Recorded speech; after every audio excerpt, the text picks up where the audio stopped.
कभी किसी प्रॉब्लम को सॉल्व करने के लिए घंटों स्ट्रगल किया है। मैंने अभी पूरा कॉन्सेप्ट अच्छे से रीड किया है, पर क्वेश्चन नहीं बन रहा। ऐसा क्यों होता है? यह फ्रस्ट्रेट कर देता है। यह मुझे हमेशा बहुत बेवकूफ महसूस कराता है। अगर आपके साथ ऐसा होता है तो आज की वीडियो के बाद आपको ये प्रॉब्लम फिर कभी नहीं होगी। देखिए, प्रॉब्लम ये नहीं है कि आप में इंटेलिजेंस की कमी है या आपके एफर्ट्स में कमी है।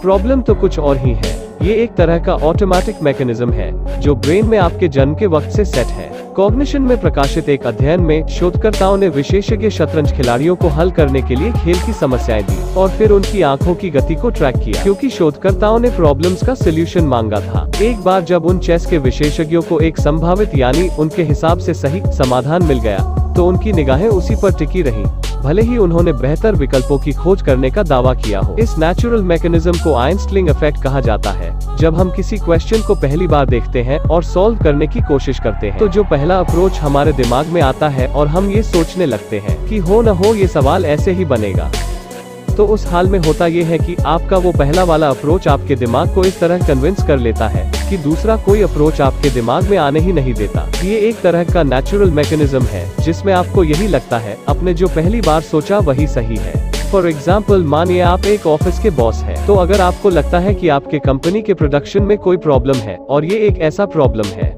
जिसका आपने पहले से सामना किया है, तो उस वक्त आपने जिस तरह उस प्रॉब्लम को सॉल्व किया होगा, इस बार भी आप इस प्रॉब्लम में भी वही अप्रोच लगाएंगे। यानी अपने सेम अप्रोच लगाया, पर क्या प्रॉब्लम सेम थी? ऐसा आपको लगा कि प्रॉब्लम सेम है, पर हो सकता है कि दोनों प्रॉब्लम्स अलग अलग हो, तो उस हाल में आप गलत हो जाएंगे। यही चीज इस मैकेनिज्म को बुरा बनाता है। नहीं तो ये मैकेनिज्म बहुत अच्छा है। अगर मुझे लगता है कि एक प्रोग्राम दोष कोड के एक निश्चित ब्लॉक के कारण है, खासकर अगर कुछ ऐसा ही अतीत में हुआ है, तो आपको लगेगा ये जो पहले अप्रोच लगाया था यही सोल्यूशन है और मैं इसे ही एक्सप्लोर करूंगा। जैसा कि रिसर्चर्स ने लिखा है कि शोध के दौरान जब चेस के स्पेशलिस्ट की आंखों को गौर से देखा गया, उनकी आंखों की हरकत ने दिखाया कि वे क्वेश्चन की उन क्वालिटी को देख रहे थे जो उन्होंने जो सोल्यूशन पहली नजर में सोचा था उसको वेरीफाई करते हैं। मतलब जो सोल्यूशन उन्होंने सोचा, क्वेश्चन में कोई चीज अगर उसको वेरीफाई कर रही होगी, वो लोग बार बार वही चीज देख रहे थे। जब मुझे लगता है कि मुझे जवाब पता है, मैं हथौड़ी हूँ, तो समस्या कील ही होगी। और जो कुछ भी यह पुष्टि करता है कि समस्या एक कील है, मुझे न केवल उस बात को फॉलो करने की अधिक संभावना है, बल्कि उस बात को फॉलो करने के बाद में मुझे अच्छा महसूस होगा। Dancing to the grave, why we ignore the facts that will save us किताब में जैक और सारा गोरमन ने शोध का वर्णन किया है जो बताता है कि हमें डोपामिन का एक जोरदार डोज मिलता है जब हमें ऐसी जानकारी मिलती है जो हमारे किसी पुराने बिलीफ यानी जो हम पहले से मानते हैं उसको सपोर्ट करता है। यानी अगर आप मानते हैं कि भूत होते हैं और अचानक आपको कोई ऐसा खबर मिले जो ये साबित करता है कि भूत होते हैं, तब आपके ब्रेन में डोपामिन का एक रश यानी जोरदार डोज निकलता है जिससे आपको खुशी या मजे की फीलिंग आएगी। डोपामिन एक न्यूरोट्रांसमीटर है जो हमें अच्छा महसूस कराता है। तो आप आइंस्टीन इफेक्ट से कैसे बच सकते हैं?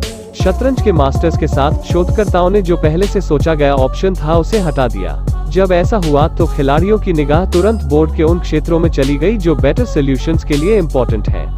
आप भी ऐसा कर सकते हैं। यदि आप सबसे अच्छा समाधान ढूंढ रहे हैं तो दिखाएं कि आपके द्वारा दिया गया पहला उत्तर उपलब्ध नहीं है। बहाना करें कि आप इस तरह से समस्या का समाधान नहीं कर सकते, आप उस अड़चन को खत्म नहीं कर सकते, आप कोड के उस ब्लॉक को संशोधित नहीं कर सकते, लेकिन शायद आप अधिक प्रशिक्षण प्रदान कर सकते हैं, या फिर आप एक मेंटर हायर कर सकते हैं जो आपको सही रास्ते पे गाइड कर सके, या अपनी इंटरेस्ट के हिसाब से अधिक एम बनाएं, या हाइब्रिड वर्क शेड्यूल में शिफ्ट करें। ऐसे और वीडियोस देखने के लिए आप मेरे चैनल को सब्सक्राइब करें और बेल आइकॉन को प्रेस करना न भूलें।